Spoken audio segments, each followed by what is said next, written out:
Okay, good morning all. Um, Happy Metta Day. On our schedule today is Metta based work. And let's see, last week when we were doing Metta, we were looking at cultivating Metta Jhana. So in a lot of these practices, in the way that I've been describing them, there's kind of like specific categories. This is Metta, this is Samatha, this is Vipassana, etc., etc. But in a lot of ways, they can very much dovetail. The skills cultivated in one can easily adapt to another.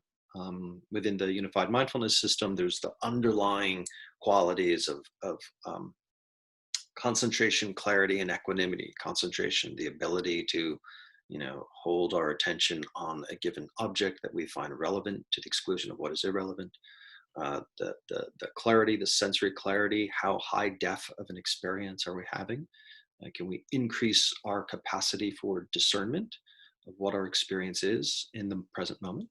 And equanimity, how are we relating to things? What is our relationship? So that equanimity, the quality of being able to allow, accept, permit. So I want to revisit this idea of the Metta Jhana. So we're essentially taking the jhana state, the metta state within the body and using that as a gateway into more of a jhanic state. So jhana is a whole set of practices for more, how shall we say, refined states of concentration. In the suttas, Buddhists talked variously about using metta as a particular vehicle to go into the jhana states. So I thought I'd just kind of revisit that because I find it kind of fun. All right, let's get into, let's just do it this way. Okay, are people seeing this? The blackboard, as it were? Okay. So, Metta Jhana, I want to focus on the Piti Sukha piece. So again, Piti refers to, sometimes it's translated as rapture, and Sukha sometimes is translated as happiness, but there's a particular progression there.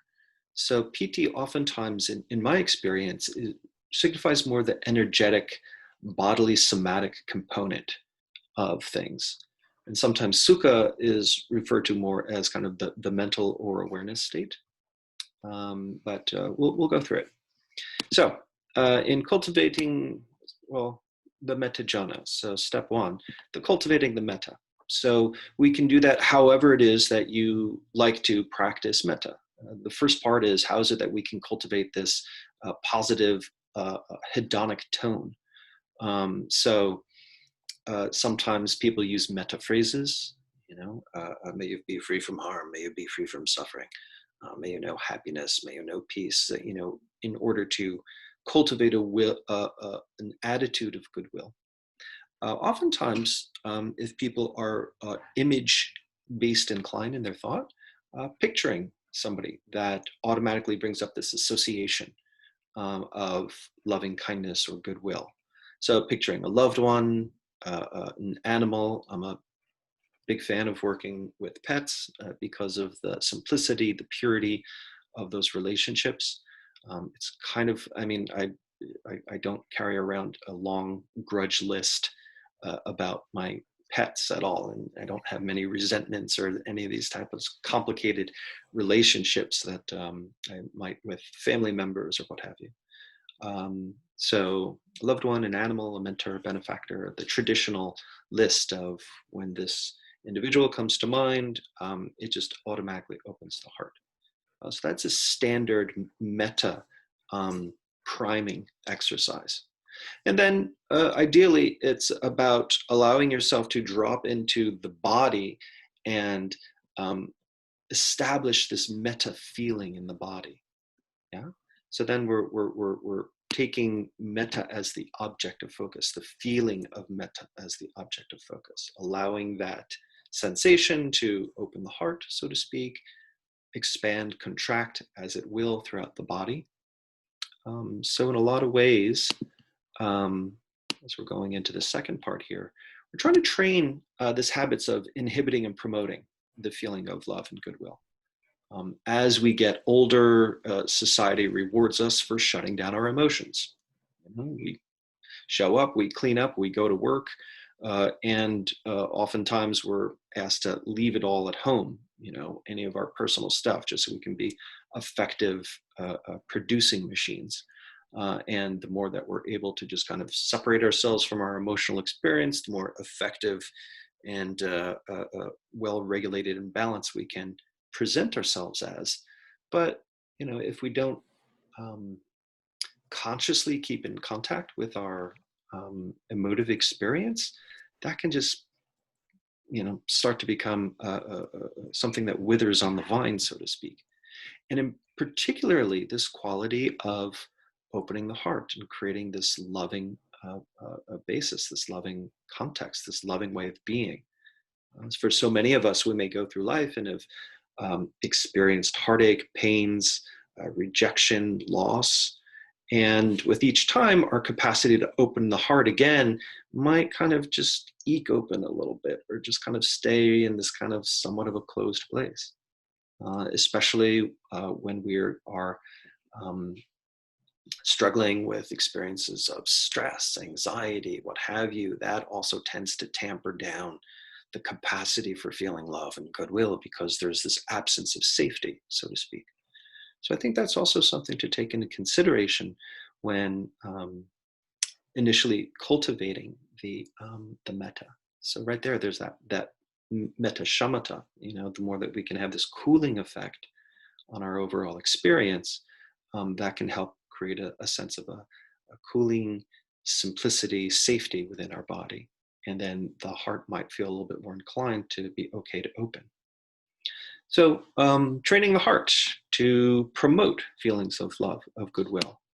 And then the more that we can recognize, and this is something that I refer to frequently, creating a positive feedback loop. The more that we can recognize the pleasant quality within the metta, it's like, oh, that's a loving quality. That's a quality of just general kindness or goodwill.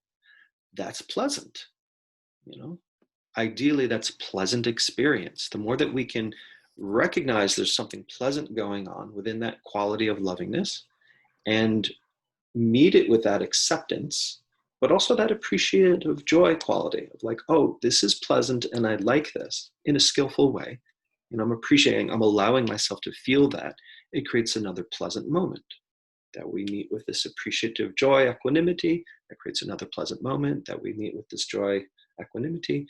And we create this positive feedback loop, so that metta quality can begin to establish itself and become a little bit more larger in intensity. So then going into the jhana language, piti, the energetic, pleasant quality within the body. Yeah, so it can be subtle, it can be fleeting, that's okay. And if it doesn't work for us, perfectly fine. We're just trying to create the conditions for this experience to potentially happen. On a scale of 1 to 10 of intensity, if it happens for you for 0.05 of intensity for 0.05 seconds, perfectly fine.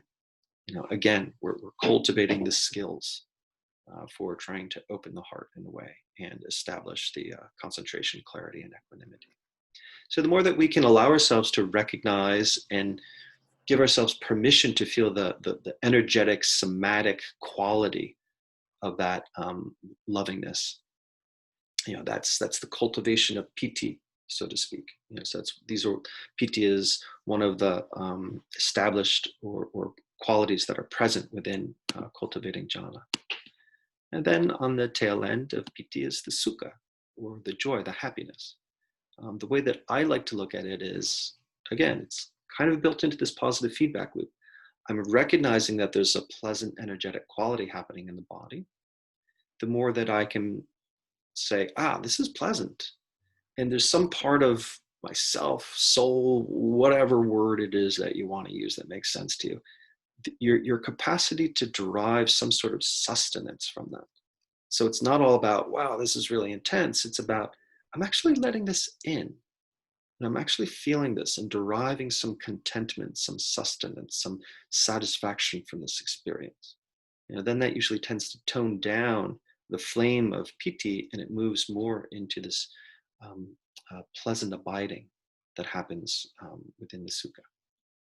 So again, I know that I'm talking about kind of steps and stages and hitting marks, which there's always the risk of striving within that. But really, ultimately, it's about going back to the early Buddhist path factor of right effort, meaning we're trying to continually cultivate the conditions for this. So here's something pleasant and skillful. I'm relating to it in a skillful way. And I'm just trying to keep that activity going. So this way we're creating the conditions so that we can potentially hold this as an abiding state that dovetails with a deeper concentration. So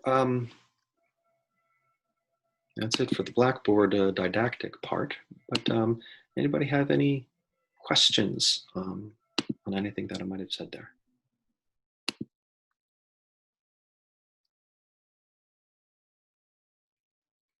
Okay, good. All right. Having said that, how about we allow ourselves to get into a comfortable upright position?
Allow yourself to straighten up and settle in.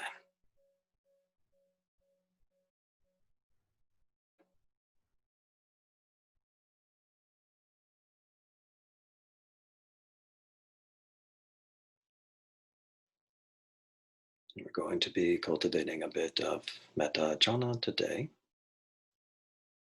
We can start off by cultivating a bit of Samatha, calm abiding, as we simply work our way towards the breath.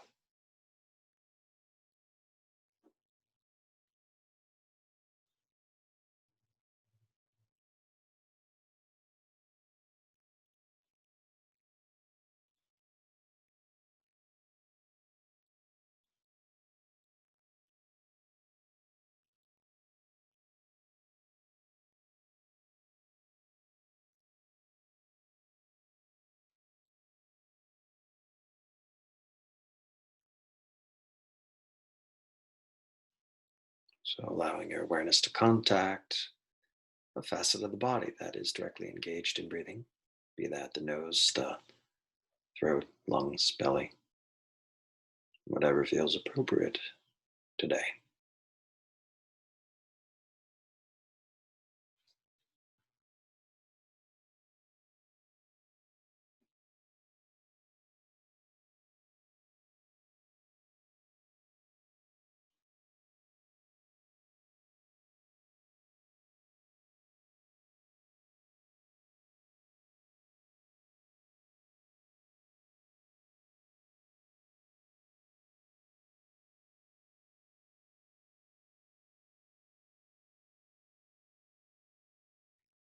Allowing yourself to contact whatever is pleasant about the breath.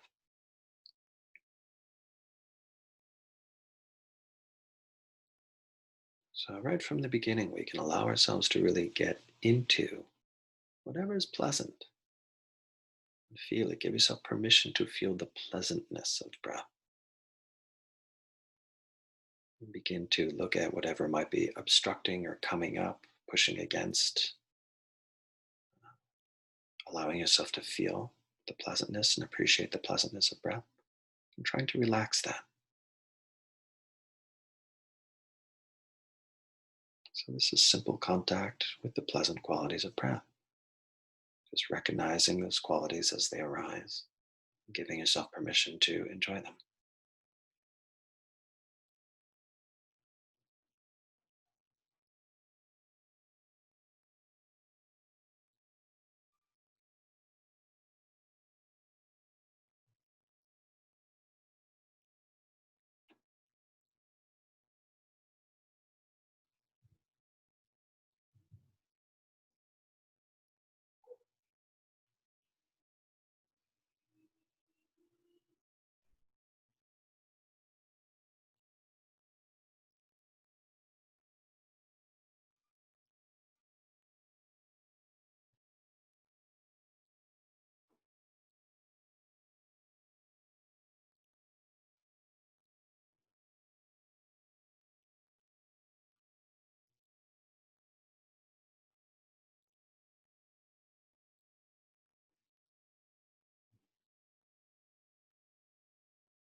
So, within this simple contact with breath, this is from the beginning, cultivating of right effort, cultivating of a mindfulness. Can we continually maintain contact with whatever is pleasant about the breath, even as that shifts and changes? And can we continually allow that to sink in? Can we be aware of how it is that we're meeting the breath? Can we meet it with an openness, a kindness, an allowing, an equanimity?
Good.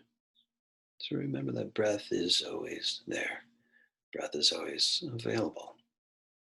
To whatever degree it is a resource, you can bring that along with you, or you can exclusively return to simple contact with breath at any time. So we can begin to move into the metta space. So bring to mind an awareness of a loved one, mentor, benefactor, somebody for whom it is easy for you to have that association of loving kindness, a goodwill. It could be a family member, a pet, a friend, somebody who's helped you.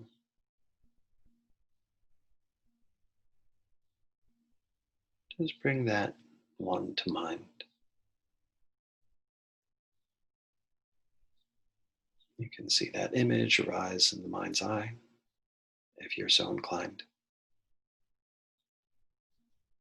But be aware of how there's a ripple effect of how that may begin to influence the experience of the body. Can you be aware of the feelings as they arise? The kindness, the love, whatever it is for you that is pleasant, that shows up in the body when you are aware of this individual.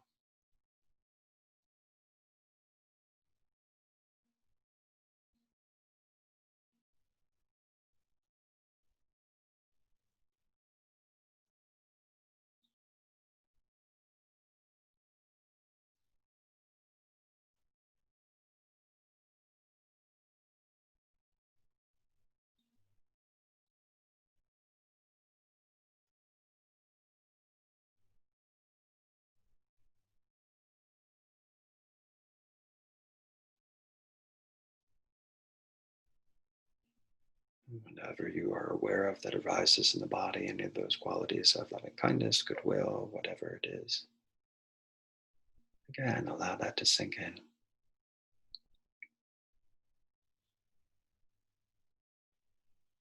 Like water soaking into sand, allow those sensations to permeate into whatever feels solid in the body.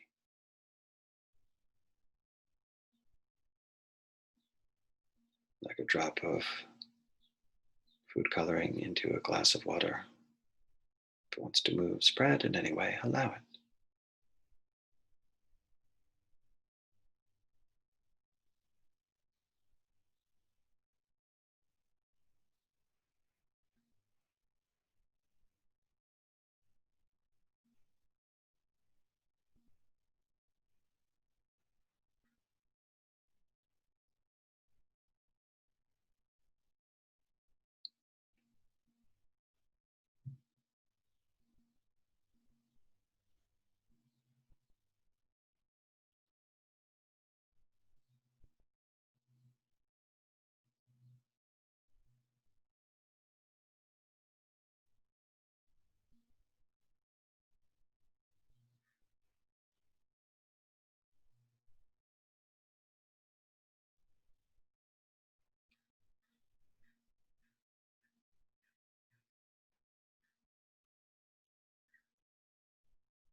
And if at any time it dries up, you can try a different image, try a different focus in the mind, and see if that brings up something else in the body.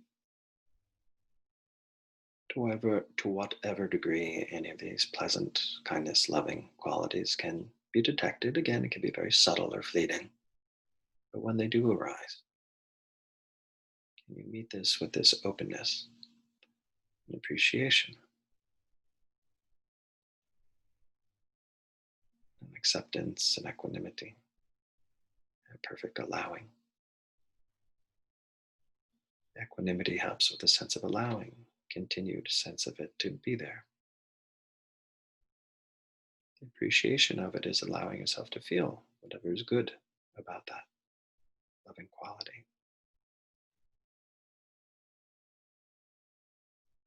Just recognize how that inclines to the next moment, another pleasant arising. We can meet with this openness, acceptance, appreciation, which creates another pleasant moment, thereby creating this positive feedback loop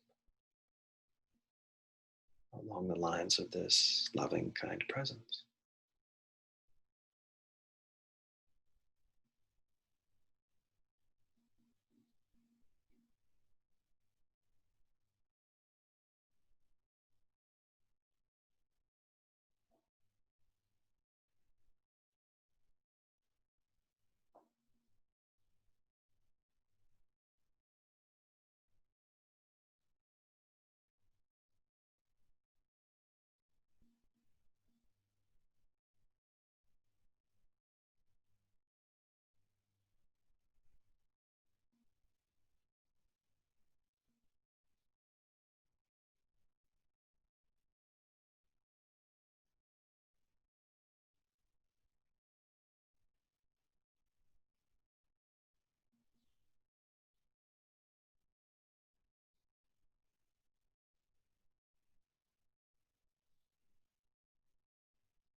The mind might be doing its thing. The images arise and this internal talk arises that's outside of the context of what we're doing.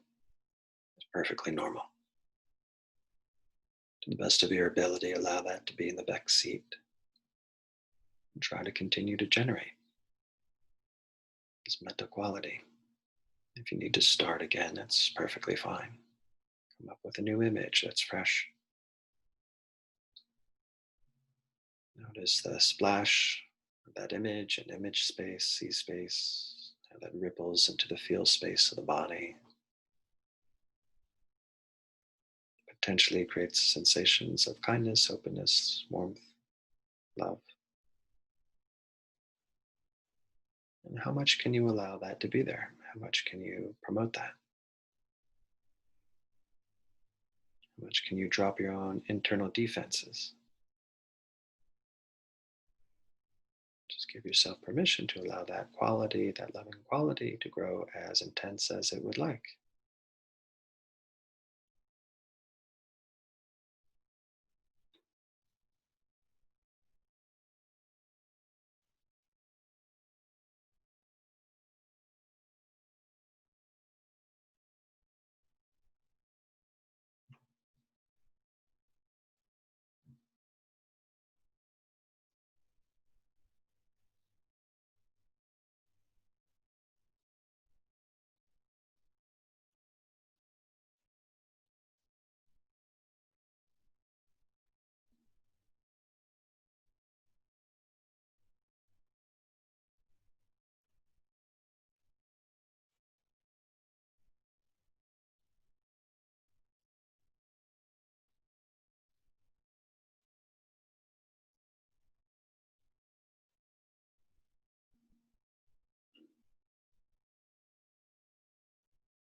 So, to whatever degree that you can permit, allow the energetic quality or feel the somatic expression of that kindness and permit, allow it, creating this positive feedback loop to whatever degree it's there. Whatever degree there is that energetic, sensory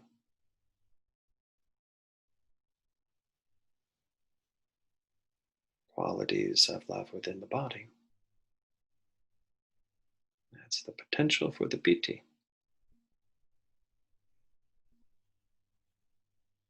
Again, permit, allow. How can that grow?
What could the moment be like if you drop all worry, drop all resistance? Just allow yourself to establish a position of standing in kindness, openness, and love.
And then the sukha quality, the happiness. How does this influence your mental state? How does this influence this faculty of awareness?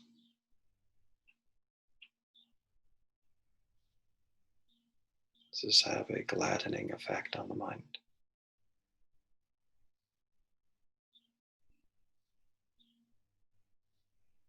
Another way we could look at the sukha is to what degree are you allowing yourself to derive some sustenance, satisfaction, contentment from any of this?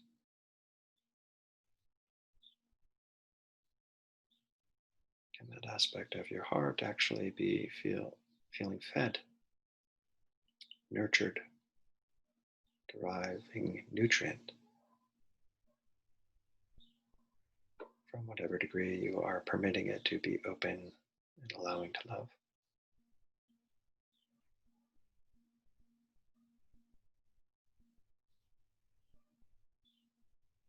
Can you take in the nutrient, derive satisfaction, contentment, whatever way makes sense to you, feels organically appropriate?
And as Buddha states, like a light that shines in all directions indiscriminately,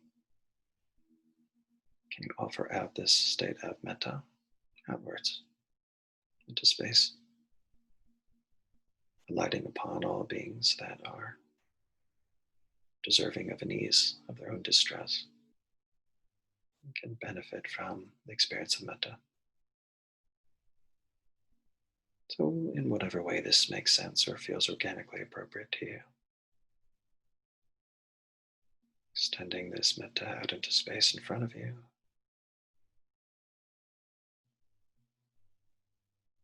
to the right of you,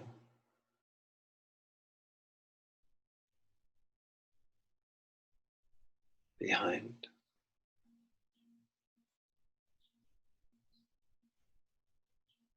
to the left,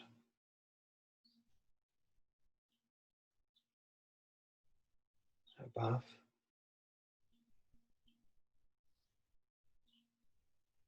and below,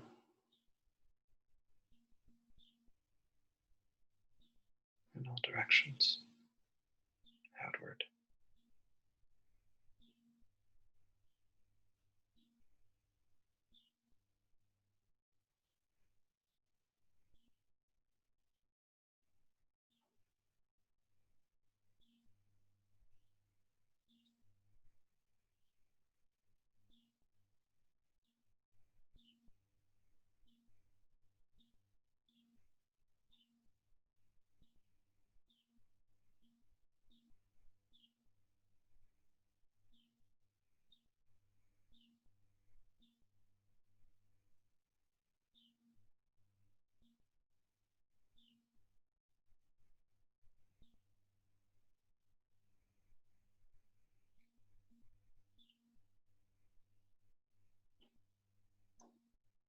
And one last direction. All of this different directions in space, moving inward towards the center of you. Everyone practicing metta now, as well as the past and the future, as they say traditionally. extending beyond space, beyond time, as well offers the metta to you. Can you allow yourself to be open, inclined to receive the metta from others? Take that in, allow that to support cultivation, generation of metta.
Okay, at ease, everybody.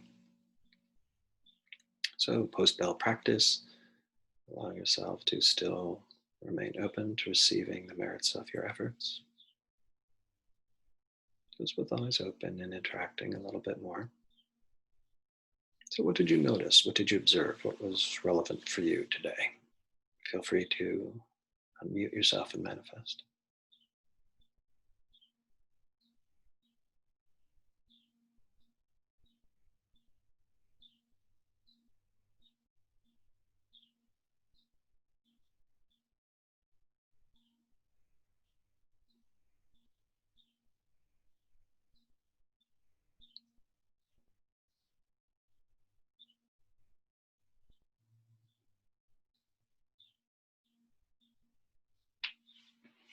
Did anybody feel that they were able to get a sense of that positive feedback loop? Get a sense of, okay, here's the pleasant, I'm appreciating the pleasant, and that, how that might create another moment to kind of sustain kind of this connection from moment to moment, maybe even build the momentum of the pleasantness. Did that occur for anybody?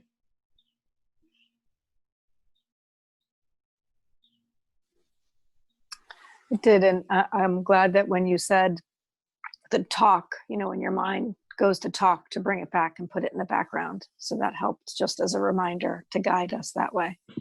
Mm-hmm. Very good. So you're able to connect with the pleasant qualities and kind of promote them in that way, and also just every once in a while just doing a little sweeping. Yeah, it might have been a lot of storytelling maybe to get there, which I don't know if that's really the right way to go about it. But it's like, you think of, for me, I remembered a moment, and then that created the metta. And then I felt the joy from that metta. And then, so I don't know if I was doing more mind work than feeling. Yeah. It can be a tricky one because traditionally metta is one of those that might not necessarily be as present time awareness based because especially in the beginning when we're using the sankharas, using the thought formations to kind of generate something. Mm-hmm. So it does kind of open up the door a little bit towards thinking. Yeah. But there's a little bit of that wiggle room, of that leeway. So, to whatever degree we can connect with an image or a memory or a thought that inclines that door to open, great. Um, the ideal is that as soon as it's open, can we redirect the attention from the mental activity into what's going on in the body and work there? And Okay. kind of close this down, but recognize that's always a moving target as well. So oftentimes for a lot of us, we continue to generate something in the mind that helps promote that in the body. And that can be a slippery slope because then we can be off to the races and thinking. But it sounds like, as long as you were kind of have that tether, that tight string back into the body, that you're aware that it was helping you generate that. Yeah. Good. Thank you, Lisa. Mike, I love that you, it's like I didn't quite put it together, but I love that metta has a feeling of right effort, because it is the only meditation where you're gifting your meditation practice for the wellness and the well-being of others. And the other ones, the shamatha, they have a more egoist quality because it's you working on you. But metta has that quality of passing it on, and I love the right effort aspect of it. I was just thinking about it as I was meditating. And then I love the sound of words. I always have since I was a kid, even if I didn't know what it meant. And I love, for some reason, I was like going over my head, sukha, sukha, sukha, sukha. And there's something about sukra, the sugar substitute. And I said, wow, now in my head, sukha has a sweetness to it. Because you talked about the nutrients of, and I'm like, well, it might not have any nutrients, but God damn it, is it sweet? And there's a sweetness aspect, that happiness has the well-being has a sweetness aspect of it. Yeah. Good. Yeah. The mnemonic devices that we have. I do. I love that. I'm like, yeah, sukra. Oh, sukha. Oh, sorry. Sukra. Yeah. I can think what I want. It's just sweet. I love that word, sweet. Good. Sweetness. Thank you, Jonathan. Yeah.